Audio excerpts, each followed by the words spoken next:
Boa noite, o Globo News em Pauta está começando agora com os principais assuntos que vão ser comentados por nossa equipe. De São Paulo, Elizabeth Pacheco com as notícias da cultura. Em Brasília, Gerson Camarote, os bastidores da política. E em Nova York, Fernanda Santos com os destaques internacionais. E aqui no estúdio, nosso convidado especial é Antônio Lino. Prazer. Prazer. Por favor, fique à vontade. O Antônio Lino, veja só, está lançando um livro encaramujado, contando a aventura dele. Durante 1 ano e 3 meses, ele viajou o Brasil numa Kombi. Eu vou começar já perguntando, você faria de novo? Faria. É. Pelo Brasil, pela América Latina, onde me chamar eu vou de Kombi. De onde saiu essa ideia?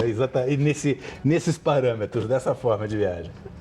Eu sou um escritor, né? E era um momento da minha vida, um pouco antes dessa viagem, que eu sentia que eu precisava buscar inspiração fora da minha escrivaninha. E aí... Tá, mas as pessoas podem pegar avião, podem fazer de outra forma isso.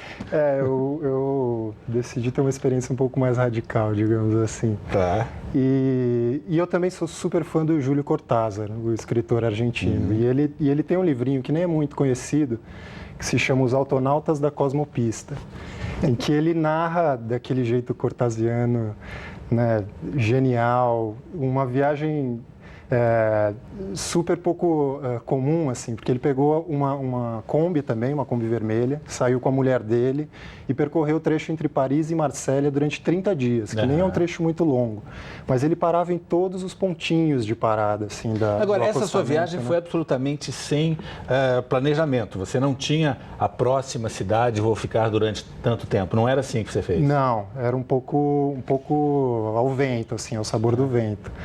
Eu chegava num lugar e aí ia descobrindo o que tinha ali em volta e tal. Que tem um pouco a ver com essa metodologia do Cortázar, que era chegar nesses lugares, que às vezes tinha um banquinho de piquenique e encontrar o que era interessante naquele lugar. A gente tem umas imagens, inclusive, dessa sua viagem, que você foi registrando tudo, claro. Foi. O que a gente está vendo aí? Isso foi Isso foi na Amazônia. Essa é a minha anfitriã, num hotel de selva na Amazônia. São as margens do Rio Negro. Opa, o acidente com os pescadores, é isso? Isso a gente teve acho que Ninguém morreu, tudo certo, né? Não, o pessoal se machucou, mas eu fiquei na cidade depois do acidente, 2 dias depois estava tudo em ordem. Eu achei bacana isso, você ficou lá com eles, esperando, ver se estava tudo certo, todo mundo bem, as famílias se trataram bem, inclusive, né? Super bem, e foi isso também, tive a oportunidade de conhecer a casa onde eles moravam, e a história repercutiu no lugar. Imagino, lugar pequeno. Então, sei lá, as pessoas não me deixavam pagar. Eu ia comer bolo, ia tomar sorvete, as pessoas... Agora, você fez esse 1 ano e 3 meses no estilo anda um pouquinho, descansa um pouquinho, ou foi numa tocada só? Eu fiz 2 paradas um pouco maiores, que foi no Centro-Oeste, na Chapada dos Veadeiros, perto de Brasília, e eu morei 2 meses no Acre. Fora desses 2 lugares, eu, em geral, estava sempre em movimento. Sempre com a Kombi, mesmo parado? Na Amazônia, eu fiquei 5 meses rodando de barco, de mochila, até porque estrada ali ia ser um pouco complicado. Um pouco complicado, né? Então, na Amazônia, foi um período sem a Kombi, e foi logo depois do acidente, então a Kombi ficou... Você estava sem Kombi, inclusive. A Kombi ficou e eu continuei. Bom, já que a gente está falando de carro, Beth, eu estou aqui do meu lado com o autor de Encaramujado, Antônio Lino. Sua pergunta para ele. Eu vou fazer uma pergunta na área de cultura, né? Lá pelas tantas no livro ele fala de um teatro, o menor teatro do mundo. Onde é que fica isso? E como é esse lugar? Pois é, foi um achado assim inesperado. Eu estava numa estrada, acho que era BR-262, eu não esqueci o nome da estrada. Bom número também. No Espírito Santo. E aí eu vi uma placa, assim, o menor teatro do mundo a 200 metros. Né? E entrei para ver, e era, assim, a obra de um senhorzinho, uma simpatia, o seu Arlindo, que é um trovador, assim, escrevia poesia, inventava máquinas, um relógio movido a água. E ele montou um sistema super engenhoso, assim, de bonecos de madeira, com um motor com 16 engrenagens, que apresentava a Paixão de Cristo. E era uma janelinha, assim, pequenininha, obviamente, né, o menor teatro do mundo, um banquinho para 3 pessoas e custava R$1 o ingresso, eu me lembro. E o próprio seu Arlindo era o bilheteiro e fazia às vezes de anfitrião na sala e explicava o espetáculo. Foi gostoso ver, conhecer esse senhor tão talentoso. Me diga uma coisa, você estava dirigindo a Kombi. Como você fazia as suas anotações de viagem? Eu parava no acostamento. Opa, gostei disso, lembrei de alguma coisa. Algumas coisas eu precisava fazer assim. Outras vezes eu usava máquina fotográfica para pegar aquele momento, depois eu repassava as fotos e lembrava o que aquilo tinha me inspirado. Mas muitas vezes, durante a viagem, era muito fácil me encontrar nos banquinhos de praça, fazendo anotação, escrevendo. Sensacional. Não tinha gravador, alguma coisa, na base do papel tinha, mesmo? Era no papel e no bloquinho. Maravilhoso. Olha, Antônio, eu me lembro que a minha primeira viagem memorável, quando eu estava aí no Brasil, foi a Disney World, né? Foi vir aqui para os Estados Unidos para ir para Disney. E quando eu fiz 15 anos, né, eu pedi aos meus pais que me levassem para conhecer Nova York e Las Vegas, sem nunca ter ideia que um dia eu moraria por aqui, né? Eu lembro também que entre os meus colegas de escola, os meus amigos, era muito mais comum, ou pelo menos mais comentado, viajar para o exterior do que viajar pelo Brasil. E hoje que eu moro aqui, é que eu tenho vontade de conhecer o meu país. E toda vez que eu vou ao Brasil, eu tento visitar lugares diferentes. E uma coisa que isso tem me permitido é conhecer um pouco mais sobre mim mesma. E esse livro, apesar de de você registrar essa sua viagem pelo país, né? Você também fala, é um livro muito introspectivo. Como é que é, né? Isso é a consequência de você ficar dirigindo horas e horas numa Kombi sozinho, sem ter mais o que fazer? Ou foi parte do seu objetivo, né? Essa procura de autodefinição, sei lá, alguma coisa? Não, tem tudo a ver com isso, né? Inclusive, o título do livro fala isso, né? Uma viagem de Kombi pelo Brasil e pelos cafundós de mim, eu digo, né? Porque tinha uma questão que era conhecer melhor o Brasil e sendo paulistano, às vezes isso tem muito do Brasil ali, mas também tem muita coisa que a gente está de costas, né? E eu achei que sair para conhecer seria importante para mim. Mas tinha a questão do autoconhecimento, que eu acho que tem a ver com com isso de estar em movimento, com uma viagem longa como essa, que é diferente de uma viagem de férias, né? Mas uma viagem longa como essa, você está tomando decisões a todo momento. Das mais simples às decisões mais complexas, que é onde é que eu vou comer hoje, onde é que eu vou dormir, onde é que eu vou estacionar a Kombi, fico na cidade ou vou para a próxima.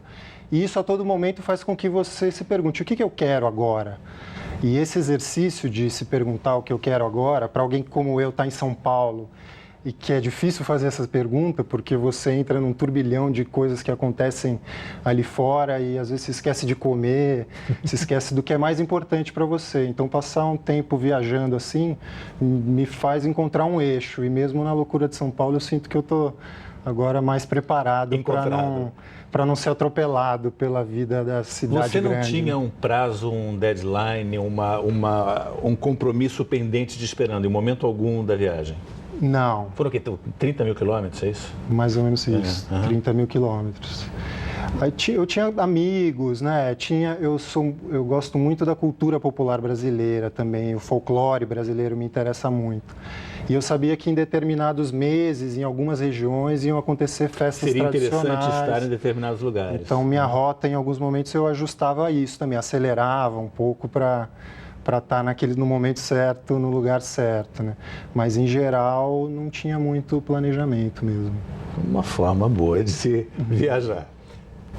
Antônio, bem-vindo, viu? Eu estava ouvindo as perguntas, você falando, e até há 2 semanas eu vi uma reportagem na revista do Globo, de domingo, e fiquei muito interessado aí na tua história. Agora, vi também foto aqui em Brasília, estampava a reportagem do Globo, você passando aqui por Brasília em frente ao Congresso Nacional. Mas o que me chamou a atenção é uma coisa prática, eu sou muito prático, viu? Como é que foi a questão financeira dessa viagem? Você juntou dinheiro, acabou o dinheiro no meio da viagem?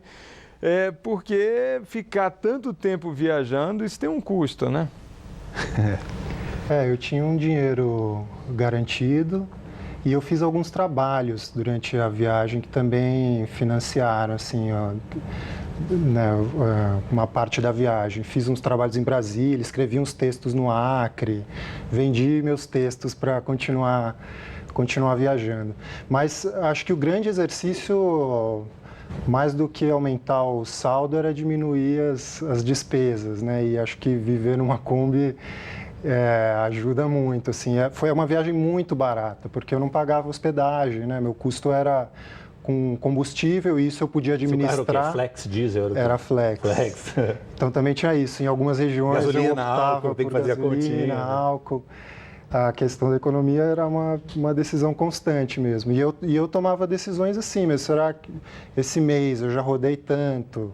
Eu administrava o meu orçamento um pouco também pela distância que eu podia. E fiquei, assim, super mesquinho quase, ao ponto de... lógico. Eu negociava preço de PF, assim, sabe? Parava nos lugares, eu não como carne, então eu usava isso como argumento. Falava, você tira o bife, põe um ovo frito, o ovo é mais barato que a carne. Imagino que você foi melhorando nessa barganha com o decorrer da viagem também, né? E, em geral, funcionava, assim, gastei muito pouco. Agora, esse seu livro é muito mais do que um relato de viagem. Como você definiria o livro? A gente já mostrou a capa, não? Eu acho que o livro tem um pouco como a Fernanda disse, assim, falo muito da minha vivência sobre os lugares, não tenho pretensões de trazer um tratado sociológico, cultural, fazer grandes análises políticas e econômicas sobre o Brasil. É como eu estou vivendo aquela viagem, os encontros e as pessoas. E eu acho que tem um olhar poético que eu procuro também encontrar, né, pela estrada. E acho que isso está retratado no livro. Aquela pergunta óbvia, mas eu não resisto. Se tivesse que tirar uma experiência vivida nesta viagem que você dissesse, só isso já valeu a viagem inteira, dá para escolher uma? Não dá para fazer um ranking assim, porque eu costumo dizer que cada canto tem o seu encanto e às vezes são coisas incomparáveis mesmo. Você ficar numa cachoeira, de repente sozinho, uma paisagem deslumbrante, você tomar um café no fundo da casa de uma senhorinha que é uma pessoa cheia de história interessante, não tem muito como comparar, assim. Então eu prefiro... O conjunto da obra. Valorizar o conjunto todo. Obrigadão, conversei com o Antônio Lino, obrigado por ter vindo no Globo News em Pauta. Eu que agradeço. Parabéns pela aventura, pela coragem e pelo inusitado de fazer isso da forma que você fez. Agradeço o convite. Eu acho que é importante só dizer que eu estou lançando esse livro de maneira independente, sem uma editora. Então, quem quiser ver mais fotos como essas... aliás, né? Acho que eu acostumei com certas liberdades e decidi pela independência. Mas eu te cortei, se quem quiser ver foto...